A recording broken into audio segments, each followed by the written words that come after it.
মানুষ দেখতে পারে না, মানুষ সহ্য করতে পারে না। আমার ভাই আবু সাইদ হাতে তার সামান্য একটি লাঠি ছিল, কোনো বন্দুক ছিল না, বুক পেতে দিয়েছে। এই বুকের উপরে যে গুলি চালিয়েছে সে নরে পশু ছাড়া কিছু হতে পারে না। যারা নির্দেশ দিয়েছে গুলি চালানোর জন্য তারাও নরে পশু ছাড়া কিছু হতে পারে না।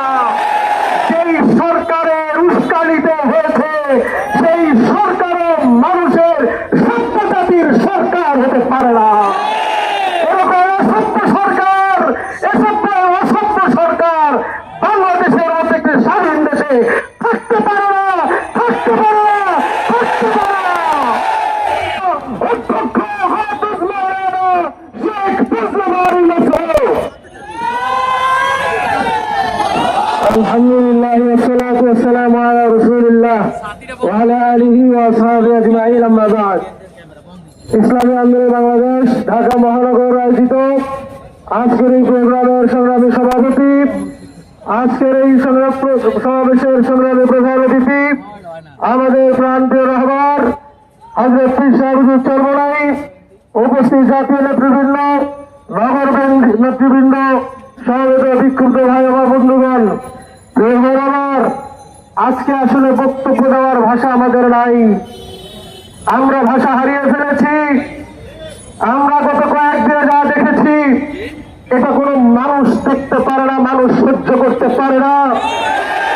আমার ভাই আবু সাইদ হাতে তার সামান্য একটি লাঠি ছিল, কোনো বন্দুক ছিল না, বুক পেতে দিয়েছে।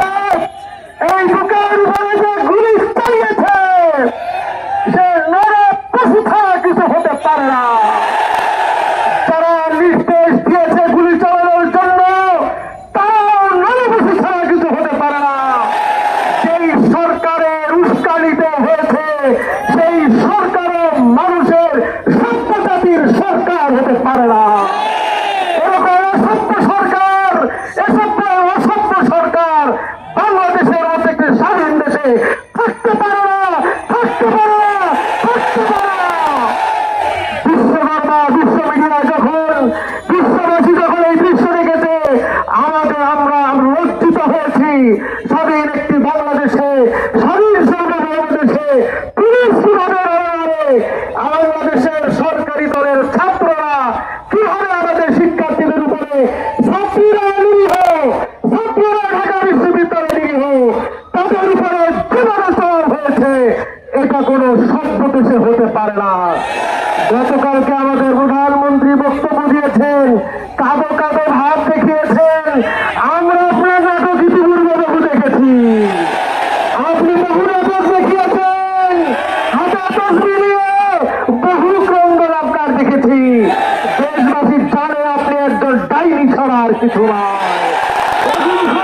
নাটক সালফাতুরি ছাড়া কিছু হয় না। আপনি ছাত্রদের ন্যায্য দাবি আধা ঘন্টায় নিষ্পত্তি করতে পারতেন। আপনার সংবাদ সম্মেলনের পরেই এই উস্কানি আপনি দিয়েছেন, সারা দেশে এতগুলি হত্যাকাণ্ড হয়ে গেল। আমরা বলতে চাই এর দায় প্রশাসনকে নিতে হবে, দায় ছাত্রলীগকে নিতে হবে, দায় আওয়ামী লীগকে নিতে হবে, দায় সরকারকে নিতে হবে, হাসিনা সরকারকে শেখ হাসিনাকে নিতে হবে। এর বিচার আপনি মনে করবেন না সহজে হবে, বিচার হবে ইনশাআল্লাহ। বাংলার জমিনে বিচার হবে। বিচার চরমোনাই মাঠে নেমেছেন, বিচার আমরা করেই ছাড়বো ইনশাআল্লাহ। জনগণের আদালতে আপনার বিচার হবে ইনশাআল্লাহ। আগামী দিনের সকল কর্মসূচিতে অংশগ্রহণ করতে আহ্বান জানিয়ে বক্তব্য এখানেই শেষ করছি। ওয়া মা আলাইনা ইল্লাল বালাগ।